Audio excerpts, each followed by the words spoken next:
따라서 예수님의 족보, 예수님이 어떻게 출생했는지에 대한 내용을 기술하고 있는 족보에 관한 말씀입니다. 우리나라도 족보가 있고 또 이스라엘도 족보가 있고 참 이 족보를 갖고 있는 나라 참 특이합니다. 우리가 족보라고 하는 것은 뿌리를 찾아가는 겁니다. 근원이 어디서부터 시작됐냐? 아브라함의 그러면 부모는 없나? 아브라함의 부모도 있습니다. 아브라함의 아버지의 이름은 데라입니다. 근데 왜 데라는 빼고 아브라함부터 시작을 했지? 또 그러니까 데라 또 아버지도 있습니다. 그러니까 그 위에도 사람이 많이 있는데 다 생략하고 이 족보가 아브라함 때부터 시작이 됐다는 거. 그래서 이 아브라함의 족보가 쭉 내려오다가 이제 중요한 거는 다윗이라고 하는 사람이 또 등장을 합니다. 그래서 이제 왕정 시대에 그러면 다윗만 있었나? 이스라엘의 왕이 다윗으로부터 시작됐나? 아닙니다. 이스라엘의 왕은 사울로부터 시작됐습니다. 그러니까 이스라엘의 초대 왕은 사울인데 사울은 사라져 버렸고 다윗만 남았습니다. 그리고 쭉 내려오다가 이제 마리아라고 하는 사람이 등장을 하는데 이 16절을 보면 야곱은 마리아의 남편 요셉을 낳았으니 마리아에게서 그리스도라 칭하는 예수가 나시니라. 그래서 이 요셉이 그리스도를 낳고가 아니라 마리아가 그리스도를 낳았다. 뭐 이렇게 말씀을 정리하고 있습니다. 그리고 각 대수는 14대다. 그래서 예수님의 족보를 지금 이야기하고 있습니다. 우리가 마태복음을 읽으면서 사람들이 늘 이 마태복음 1장을 읽다가 뭐 이렇게 낙구가 많냐. 낙구. 왜 이 낙구라고 하는 읽어도 무슨 말씀을 하고 있는지 좀 잘 이해가 안 되는 이 족보에 대한 이야기를 이렇게 쭉 하셨을까? 이 족보를 이해할 때 우리는 세 사람을 우리가 딱 생각하면 됩니다. 족보를 생각할 때 아브라함과 다윗과 마리아를 생각하면 돼요. 요 딱 세 사람만 생각하면 나머지 사람들은 나머지 사람들도 이게 다 속을 들여다보면 한 사람 한 사람 부응해도 될 만큼 예를 들면 아브라함이 이삭을 낳았다. 근데 그 이삭 얘기 가지고요 부응해도 할 수 있습니다. 이삭 얘기가 얼마나 할 얘기가 많습니까? 근데 이 지금 족보의 주인공은 예수님입니다. 예수님. 1장 1절에 아브라함과 다윗의 자손 예수 그리스도의 계보라. 다른 말로 얘기하면 족보라. 그래서 예수님의 족보를 마태는 제가 서론을 얘기할 때 이 마태는 유대인들에게 예수님이 그리스도가 되신다고 하는 이 복음을 전하기 위해서 쓴 이제 복음서다. 그렇게 이야기했습니다. 다시 한번. 이 마태는 이 마태복음을 읽을 대상이 누구냐 하면 유대인이라는 겁니다. 복음서를 읽어야 할 대상이 헬라인도 있어요. 또 이방인도 있습니다. 근데 이 복음서를 쓴 마태는 누구를 생각하고 이 복음서를 썼냐면 이 마태복음을 읽어야 될 사람들이 유대인이라는 거예요. 유대인. 유대인들은 아브라함 그리고 다윗 그러면은 다 합니다. 그러니까 다 아는 이야기를 이게 통해서 예수님이 어떤 분인가를 이렇게 증명하는 거죠. 증명. 예수님이 그리스도가 되신다라고 하는 이 복음을 증명하기 위해서 아브라함을 생각해 보라는 거예요. 첫째, 따라서 아브라함을 생각하라. 이 아브라함의 그 후손에서 예수님이 오셨다라고 하는 말씀을 설명하고 있습니다. 아브라함에 관한 말씀을 우리가 생각하면 창세기 12장에 하나님이 아브라함을 이게 갈대아우르에 부르셨다고 하는, 그리고 너는 복이 될지라라고 하는 아주 중요한 말씀을 얘기하셨는데, 그 아브라함을 하나님이 부르셔서 한 일 가운데 아주 중요한 일은 뭐냐면, 아브라함을 하나님이 불러내셔서 언약을 맺으셨다는 거예요. 구약에 우리가 성경을 읽다가 아주 중요한 그 핵심 단어 중에 하나가 뭐냐면 언약이라는 거예요. 성경을 읽다 보면 언약이란 말도 나오고 약속이란 말도 나오는데, 언약과 약속은 조금 다릅니다. 약속은 조건이 걸려 있고 언약은 조건이 없습니다. 그러니까 언약은 일방적으로 하나님께서 그냥 우리에게 하시는 약속이에요. 노아의 홍수 이후에 하나님이 언약을 맺으셨어요. 무지개를 이렇게 탁 보게 하시면서, 저 무지개를 보라, 내가 세상을 다시는 물로 심판하지 않겠다. 그리고 약속하셨는데, 그 약속에는 조건이 없어요. 그냥 하나님이 일방적으로 약속을 하셨습니다. 제가 늘 얘기하지만, 뭐 북극해가 막 녹아서 막 우리가 막 물에 잠겨 죽을지도 몰라. 성경이 안 그런다 그러니까 여러분 그걸 믿으세요. 난 그래서 절대 북극이 뭐 녹아도 걱정 안 해요. 주님 오실 때까지 북극이 녹아가지고 무슨 뭐 물에 잠겨서 우리가 물바다가 되는 일을, 그런 일은 절대 일어나지 않습니다. 내가 아주 막 확신하게 성경이 그렇게 얘기하고 있으니까 안 그런다 잘해 성경에. 물로 심판 안. 그러니까 우리가 물로 심판을 받아서 죽는 일은 없습니다. 불로 심판을 받는다는 얘기는 하셨어요. 그러니까 그거는 좀 불이 어떻게 심판할지는 모르겠어요. 사람들은 그걸 또 내가 뻥이라고 생각해요. 무슨 핵전쟁이 일어나가지고 불바다, 뻥입니다. 뻥. 무슨 하나님이 불바다를 만드는데 할 게 없다고 핵전쟁을 일으켜요. 그것도 인간이 만든 소설입니다. 소설. 여러분, 소설과 성경은 다른 거예요. 그러니까 성경에 하나님 말씀은 불로 심판하신다는 말은 사실이지만, 그거를 이렇게 확대 해석해서 무슨 원자폭탄이 터지는 그런 전쟁이 일어나가지고 지구가 멸망할 거라. 그는 성경을 정말 자기 마음대로 자의적으로 해석해서 가감한 겁니다. 성경은 그냥 있는 대로 읽어야 돼요. 불로 심판하신다. 그때는 아주 세상을 하나님께서 이게 초기화 이게 그냥 불 속에 넣는 것처럼 해서 이게 비정상적으로 되잖아요. 정상으로 돌리기 위해서 셋업하는 겁니다. 이렇게 뭐 그런 내용은 있지만, 성경을 한번 찾겠습니다. 창세기 15장 5절입니다. 여기는 찾으셔야 돼요. 창세기 15장 5절.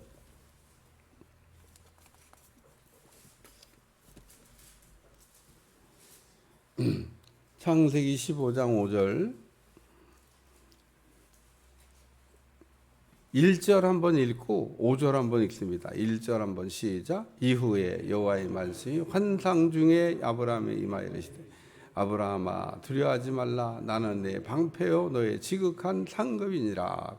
5절 시작. 그를 이끌고 밖으로 나가 이르시되, 하늘을 우러러 뭇별을 셀 수 있나 보라. 또 그에게 이르시되, 내 자손이 이와 같으리라. 근데 이 성경도 잘못 읽으면 안 됩니다. 예를 들면, 그를 이끌고 밖으로 나가 이르시되, 하늘을 우러러 뭇별을 셀 수 있나 보라. 또 그에게 이르되, 내 자손들이 이와 같으리라. 이러면 내 자손이 하늘의 뭇별같이 많아질 거라고 하는 말씀이지만, 하나님이 하늘의 뭇별을 보라 그러면서 내 자손이 하늘의 뭇별을 같아지지만, 그 뭇별을 같아지게 하는 것은 자손이 그렇게 할 거라는 겁니다. 자손들이 아니라. 이게 복수가 아니고 단수라는 거예요. 그렇죠?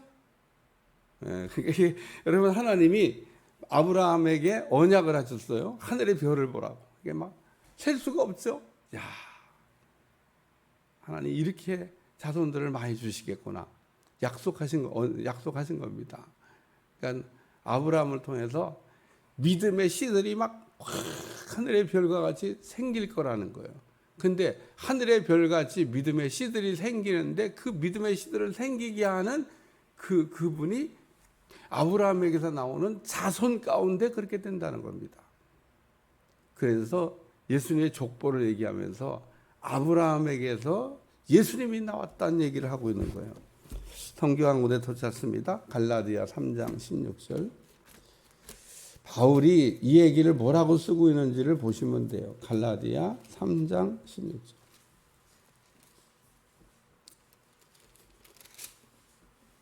이건 짝을 맞추기 위해서 성경을 찾는 게 아니에요. 이 부분을 바울이 어떻게 설명했나를 보시면 되는 겁니다. 그 15절 16절 같이 읽습니다. 시작. 형제들아 내가 사람의 예대로 말하니 사람의 언약이라도 정한 후에는 아무나 패하거나 더하지. 이 약속들은 아브라함과 그 자손들에게 말씀하신 것인데 여럿을 가리켜 그 자손들이라 하지 아니하고 오직 한 사람을 가리켜 내 자손이라 하셨으니 곧 그리스도라. 할렐루야. 그러니까 이 지금 15절 16절을 읽으면 왜 마태가 그 예수님의 족보를 얘기하면서 왜 그 아브라함이라는 사람을 얘기하고 있냐는 겁니다. 하나님이 아브라함과 언약을 맺으셨어요. 언약. 아브라함이 하늘의 별을 이렇게 보고 야, 별 좀 셀 수 있나 봐. 그랬더니 아브라함이 그걸 믿었다 그랬습니다. 그러니까 그 믿으니까 하나님이 그것을 아브라함의 의로 여기셨다 그랬어요. 창세기 15장 가서 읽어보세요. 그 내용이 그렇게 되어 있습니다. 하나님이 아브라함에게 별을 세보라 하니까 별이 많습니다. 그래.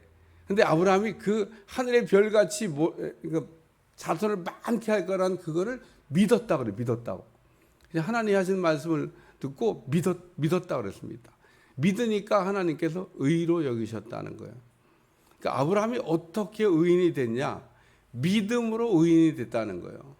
아브라함이 무슨 율법을 지켜가지고 율법도 없던 시대에 율법으로 죄인이 의인된 게 아니라 하나님이 하신 언약을 믿음으로 죄인이 의인이 됐다는 겁니다. 우리가 의인되는 것은 율법을 지킴으로 죄인이 의인되는 게 아니고 아브라함은 율법이 있지도 않는 시대에 살았어요. 무슨 율법이에요. 율법은 그 이후에 400년 뒤에 일어난 일인데 그러니까 아브라함이 어떻게 의인이 됐냐라는 얘기를 하면서 아브라함이 하나님이 하신 말씀을 듣고 믿어서 죄인이 의인되고 그래서 이 아브라함이 믿음으로 의인됐다 그러면서 그 믿음의 그러면 실체가 뭐냐? 그게 예수님이시라는 거예요. 뭘 믿어야 예수님을 믿지. 그러니까 구약의 아브라함도 역시 예수님을 믿고 죄인이 의인됐고 신약 시대를 사는 우리도 그 자손이라고 칭한 그 예수님을 우리가 믿고 죄인이 의인이 되는 거다. 믿으시면 아멘. 그러니까 오늘 마태복음 1장을 딱 읽으면서 다른 거는 몰라도 왜 아브라함을 얘기하고 있지? 아브라함 위에 아버지 데라도 있는데 데라 위에 또 있어요. 노아도 있지 않습니까? 노아와 노아 위에 또 있어요. 아벨도 있습니다. 아벨과 다윗의 자손 예수 그리스도의 족보라 이럴 수 있는데 왜 아브라함을 이란 사람을 언급하지? 유대인들은 그 아브라함의 이야기를 아주 명확하게 다 알고 있는 사람들이기 때문에 아브라함 얘기를 하는 거예요. 이 예수님이 어떻게 오셨냐? 아브라함에게 하나님 언약하신 대로 오신 분이다. 그 얘기를 또 아주 콕 집어서 설명한 사람이 바울이 자손이 아니고 자손들이라고 안 하고 자손이라고 했지 않냐. 그래서 그분이 예수님이다 라고 지금 설명하고 있는 겁니다. 그러니까 예수님은 구약의 언약대로 오신 분이다. 구약의 하나님이 언약하셨는데 그 언약이 예수님에게서 이루어졌다 라고 하는 것을 지금 마태가 증명하는 거예요. 증명. 그러니까 예수님이 어떤 분이냐고 하는 것을 소개해야 되는데 아브라함에게 하나님이 언약하신 그 언약의 그 성취로 예수님이 오신 분이다. 두 번째는 다윗입니다. 이 다윗이라고 하는 사람을 왜 얘기했냐면 다윗을 이야기하려면 로마서 1장을 읽으셔야 돼요. 로마서 1장. 로마서 1장에 바울이 또 다윗에 대해서 이야기를 하고 다윗. 로마서 1장 2절 말씀부터 그 4절까지 한번 읽어봐요. 2절에서 4절까지 시작. 이 복음은 하나님이 선지자들을 통하여 그의 아들에 관하여 성경에 미리 약속하신 것이라. 그의 아들에 관하여 말하면 육시로는 다윗의 혈통에서 나셨고 성결의 영으로는 죽은 자 가운데서 부활하사 능력으로 하나님의 아들로 선포되셨느니라. 곧 우리 주 예수 그리스도시니라. 예수님은 그 육신으로는 다윗의 혈통에서, 성결의 영으로는 죽은 자 가운데서 나셔야 되는데, 여기 육신으로는 다윗의 혈통으로, 예수님은 왕으로 오신 분이다 라는 얘기를 지금 말씀하는 겁니다. 다윗은 그 왕의 모델입니다. 왕의 모델. 그러니까 다윗은 믿음의 모델이고, 다윗은 왕의 모델이고, 다윗이 그 왕의 대리자로 그 가장 그래도 잘했던 왕입니다. 다윗이 왕이긴 하지만 다윗 위에 진짜 왕 대신 하나님의 대리 통치자가 왕이에요. 하나님은 이 땅에 왕을 세우기를 원치 않았습니다. 왜냐하면 하나님이 왕이신데 하나님의 다스림을 안 받고 무슨 왕에 이방인들처럼 왕을, 그래도 막 왕 세워주다 그러니까 그 하나님, 그러니까 이 땅에 세워진 왕은 진짜 왕이 아니고 하나님의 대리 통치자라는 거야. 하나님을 대신해서 세워놓은 왕이라는 겁니다. 우리의 하나님이 진짜 왕이시고, 이 땅에는 왕을 보면서 왕 대신 하나님을 보라는 거예요. 그래서 그 왕 대신 하나님을 바라보면서 왕의 노릇을 잘하면 하나님이 기뻐하시는 거예요. 그래서 구약 성경에 하나님의 대리 통치자를 가장 그래도 잘했던 사람이 누구냐? 그게 다윗입니다. 중간에 실수를 한번 하긴 했지만 그 나머지 하나님의 대리 통치자로 왕의. 근데 앞으로 오실 왕 대신 주님은 누구냐? 그게 바로 예수님이시라는 거예요. 그래서 예수님이 우리의 왕으로 오신다. 그래서 이 마태복음은 유다가 왕으로 오신 예수님을 설명하기 위해서 쓴 복음서이기도 합니다. 그래서 이 마태복음을 우리가 다른 말로 표현할 때 왕의 복음서라. 왕 얘기가 많이 나와요. 왕 얘기가. 그래서 예수님이 어떤 분이냐? 왕이시다. 왕으로 오셨다는 겁니다. 그래서 왕으로 오신 분이 다스릴 나라가 뭐냐? 그게 하나님의 나라예요. 33번이나 얘기한 천국에 관한 이야기. 이 천국을 누가 다스리냐? 왕 대신 우리 하나님이 다스리신다는 거예요. 왕 대신 하나님이 계시면 그 어디나 하늘나라. 너희 가운데 천국이 있느니라. 내가 천국이라는 거예요. 내가 왕이라는 겁니다. 예수님이 내가 곧 천국이라고 얘기하는 건 내가 곧 왕이라고 얘기한 것과 같은 뜻이라는 겁니다. 그래서 오늘 예수님은 이 땅에 왕으로 오셨다. 하나님의 나라를 이루시기 위해서. 그래서 내 주 예수 모신 것이 그 어디나 하나님의 나라. 세 번째 기억해야 될 사람은 여기 쭉 내려오다가 마리아라고 하는 사람입니다. 그래서 다윗의 후손으로 쭉 내려와서 이 요셉이 다윗의 후손이에요. 근데 요셉에게서 그러면은 예수님이 났냐? 요셉에서 예수님이 난 게 아니에요. 계속 그 얘기를 합니다. 살몬은 나합에게서 보아스를 낳고 보아스는 남에게서 오벳을 낳고 이러면서 쭉 나오는데, 그럼 마지막에도 요셉은 마리아에게서 예수님 낳고 했는데 요셉이 난 게 아니에요. 예수님은 마리아가 난 거지. 그러니까 예수님은 어떻게 태어나셨냐? 요셉과 마리아 사이에서 태어난 게 아니라 그냥 마리아가 난 겁니다. 마리아가. 그리고 이제 뒤에 넘어가면 예수님의 출생에 대해서 자세하게 이제 예수님이 어떻게 출생했냐를 더 한 번 마태가 이야기해요. 왜냐하면 예수님의 출생은 어떻게 출생했는지가 중요하니까. 다음 시간에 다루겠습니다만은, 그래서 예수님은 그 마리아에게서 여기 그리스도라 칭하는 예수가 나시니라. 그래서 마리아가 그리스도를 낳으셨다는 거예요. 마리아가 구약에 보내주신다고 선지자를 통해서 예언한 약속한 메시아로 예수님이 마리아를 통해서 이 땅에 오셨다. 그거 어떻게 오셨냐? 이제 내일 자세하게 설명하는 거예요. 예수님은 어떤 분이냐? 구약의 선지자들을 통하여 그 보내주신다고 약속했던 그 그리스도가 이 마리아라고 하는 사람을 통해서 오신 거지. 요셉과 마리아가 예수님을 낳은 게 아니다. 이게 지금 요셉이 마리아를 통해서 예수님을 낳은 게 아니에요. 요셉을 낳았으니 엔드 끊고 마리아에게서 그리스도라 칭하는 예수가 나왔다. 그래서 예수님은 그래서 그 세 가지 내용, 예수님은 왕이 되시고, 예수님은 선지자가 되시고, 예수님은 그리스도가 되신다. 예수님은 구약에 예언된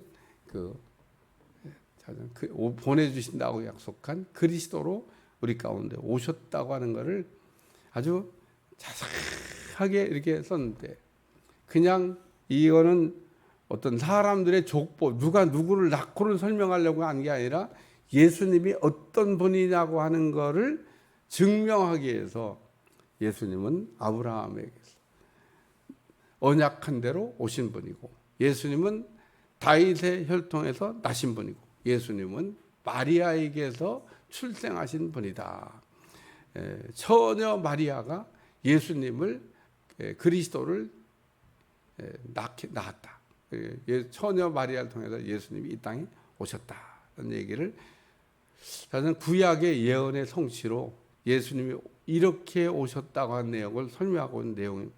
그러니까 이 마태는 무조건 구약을 인용해요. 구약의 모든 내용이 예수님에게서 다 이루어졌다고 하는 얘기를 계속 이야기합니다. 그래야 유대인들이 알아들으니까. 기도하겠습니다. 하나님, 오늘도 마태복음을 우리가 시작하면서 예수님이 언약대로 오신 분이고, 다윗의 혈통으로 오신 분이고, 마리아를 통해서 이 땅에 그리스도로 오셨다고 하는 것을 우리가 확실하게 믿게 도와주시고, 예수님이 나의 구원자가 되신다고 하는 것을 잊어버리지 않도록 축복해 주옵소서. 예수님의 이름으로 간절히 기도하옵나이다. 아멘.